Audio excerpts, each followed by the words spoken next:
ধন, সম্পদ, ঐশ্বর্য। মানুষ হয় নিজের সৌভাগ্যের দ্বারা এগুলো লাভ করে থাকেন বা কর্মের দ্বারা। সৌভাগ্য আসলে কি? গ্রহের দশা, যা প্রত্যেক মুহূর্তে বদলাতে থাকে। কর্মের মাধ্যমে যখন আপনি ধন অর্জন করেন, তখন সেই ধন আপনার আগামী প্রজন্ম লাভ করে। সেটা হয় সে ভোগ করে বা তার জন্য তার ভোগান্তি হয়। আর এটা নির্ভর করছে আপনার কর্মের ওপরে। কি কর্ম করেছেন আপনি সেই ধনকে লাভ করার জন্য? যদি আপনি সৎ পথে চলেন, নিষ্ঠা ভরে আপনি কর্ম করে থাকেন এবং তার ফলে আপনি ধন অর্জন করে থাকেন, তাহলে আপনার আগামী প্রজন্ম সেটা ভোগ করবে, সেটা প্রয়োগ করবে নিজের বিকাশের জন্য।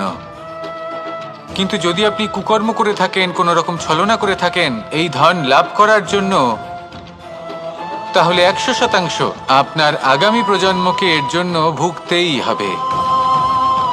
তাহলে আপনি কি চাইবেন? যে আপনার আগামী প্রজন্ম সুখ ভোগ করবে, নাকি আপনার কুকর্মের পরিণাম ভোগ করবে? নির্বাচন আপনারই। আসুন আমার সাথে ভালোবেসে বলুন, রাধা রাধা। লোভ আপনার অন্তরের আরো একটা শত্রু। দেখতে গেলে এটা একটা শব্দ, একটা সংস্কৃত শব্দ। লব ধাতু থেকে উৎপন্ন হয়েছে। এর অর্থ কিছু লাভ করা। কিছু লাভ করা অনুচিত নয়, আরো কিছু লাভ করাও অনুচিত নয়, কিন্তু সব থেকে বেশি আমি লাভ করব। আমি আরো চাই, আরো বেশি চাই, আরো বেশি পেতে চাই। এটাই হলো লোভ। আর এই লোভ যখন গ্রাস করে, তখন আপনি যা পেতে চান, সে ধনই হোক বা মানই হোক, তা অর্জন করার জন্য মানুষ যে কোনো স্তরে পৌঁছে যেতে পারে।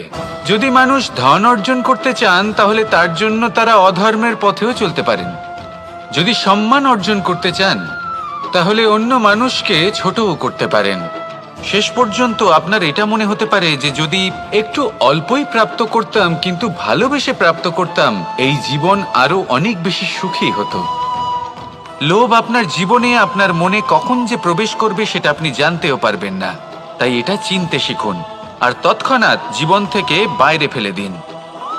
যা কিছু লাভ করতে চান তা ভালোবেসে লাভ করুন, আর সেই ভালোবাসার সাথেই বলুন, রাধা রাধা।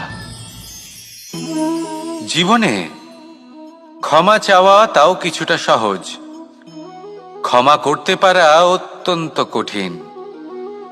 ক্ষমা 2 অক্ষরের এই শব্দ হতে পারে, কিন্তু অত্যন্ত বড় এই শব্দ, অত্যন্ত গুরুত্বপূর্ণ এই শব্দ।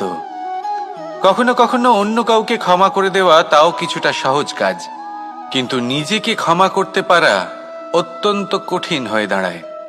অতীতে যদি আমাদের এমন কোনো ভুল হয় যে কারণে আমরা নিজেকে ক্ষমা করতে পারি না, অনেক সময় এমন কিছু ভুল করে বসি যে বিষয় শুধু আমরাই জানি, কিন্তু আমরা নিজেকে ক্ষমাই করতে পারি না, আর আমাদের বিকাশ সেখানেই স্তব্ধ হয়ে যায়।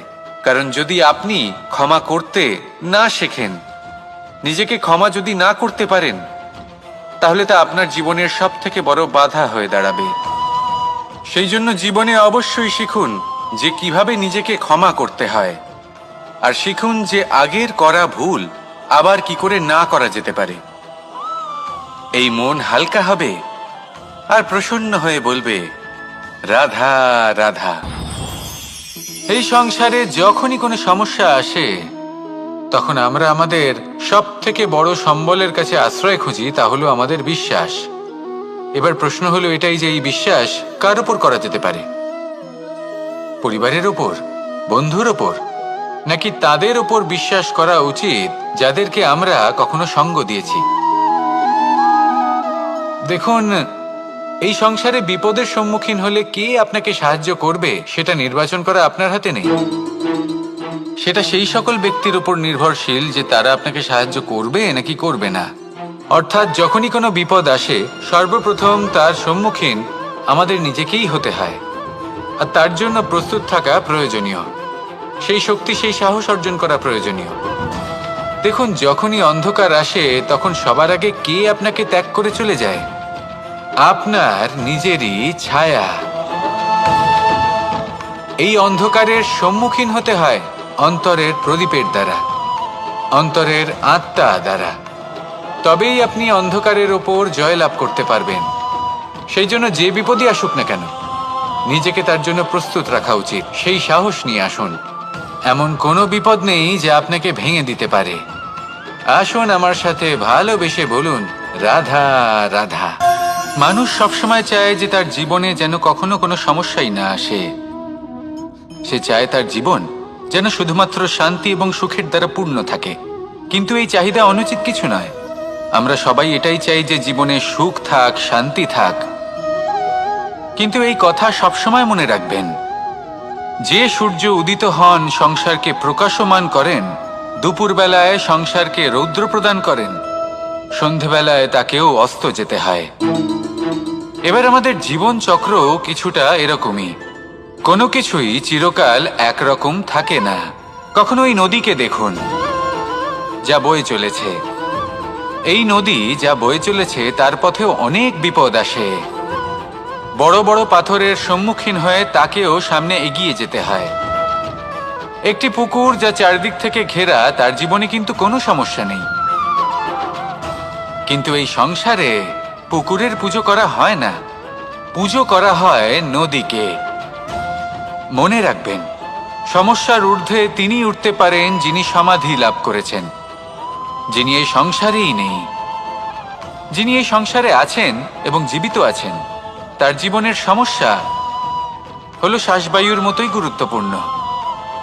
আসুন আমার সাথে ভালোবেসে বলুন, রাধা রাধা। আজ আমি আপনাকে একটা ছোট্ট কাহিনী শোনাবো। একবার আমি, রাধা আর দাদা, আমরা তিনজনে মিলে লুকিয়ে একটা উপবনে গেলাম আম পেড়ে খেতে। অনেক পরিশ্রম করে আমরা ওখানে পৌঁছলাম আর আমরা আশ্চর্যচকিত হয়ে গেলাম এটা দেখে যে এবার তো আম পাকেইনি। এবার দাদা কি করলেন, একটা আম পাড়লেন আর সেটা চাখলেন, আর উনি নিরাশ হয়ে পড়লেন। উনি বললেন যে এটা তো খুবই টক। তারপর রাধা একটা আম পাড়লো আর সেটা চেখে দেখলো, আর রাধা উৎসাহিত হয়ে পড়ল। আমি রাধাকে জিজ্ঞেস করলাম, কি হয়েছে, তুমি এত উৎসাহিত কেন? তখন রাধা বলল যে এবার এত বেশি টক আম হয়েছে যে এগুলো দিয়ে আমরা আচার বানাবো। তাহলে দাদা ওখান থেকে বেরিয়ে গেলেন নিরাশ হয়ে এবং খালি হাতে। রাধাও ওখান থেকে বেরিয়ে গেল কিন্তু উৎসাহিত হয়ে, আর অনেকগুলো কাঁচা আম সাথে নিয়ে। এর থেকে আমরা কি শিক্ষা পেতে পারি? যে প্রত্যেকটা স্থানে এমন কিছু রয়েছে যেখান থেকে আমরা কিছু একটা শিক্ষা লাভ করতে পারি, যা আমাদেরকে বিকাশের পথে নিয়ে যেতে পারে। এই শিক্ষা প্রত্যেক স্থানে আছে। সবকিছু আমাদের দৃষ্টিভঙ্গির উপর নির্ভর করছে। যখনই আমাদের জীবনে, আমাদের সম্পর্কে কোনো সমস্যা, কোনো বিপদ আসে, তখন বেশিরভাগ মানুষ সেই বিষয় নিয়ে দুঃখী হয়ে পড়েন। আর কিছু মানুষ এমনও থাকেন যারা শেষ পর্যন্ত তার সমাধান করেন, বিপদকে পরাজিত করেন, সম্পর্কগুলিকে আবার জুড়ে দেন। যদি আপনি সুখের খোঁজ করেন তাহলে আপনি সুখ অবশ্যই পাবেন, প্রসন্নতা অবশ্যই পাবেন। যদি আপনি দুঃখ খোঁজেন তাহলে দুঃখ অবশ্যই পাবেন। এবার আপনি কি খুঁজতে চান, সেই চয়ন আপনারই। আসুন আর আমার সাথে ভালোবেসে বলুন, রাধা রাধা।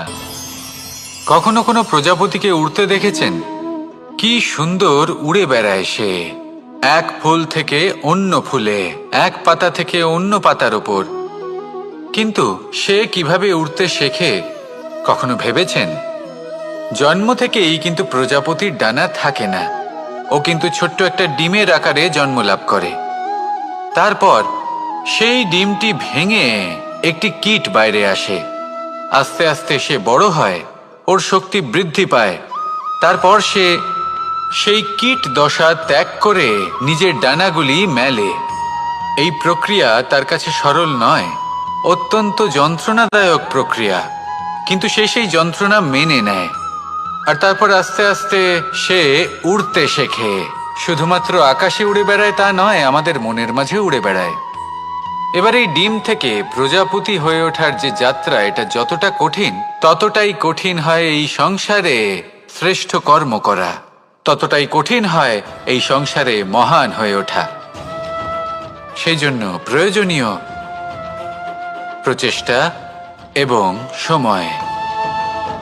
নিরন্তর প্রচেষ্টা করতে থাকুন, পর্যাপ্ত সময় নিন এবং আপনি নিজেকে এই আকাশে উড়ন্ত অবস্থায় পাবেন। আসুন আমার সাথে ভালোবেসে বলুন, রাধা রাধা।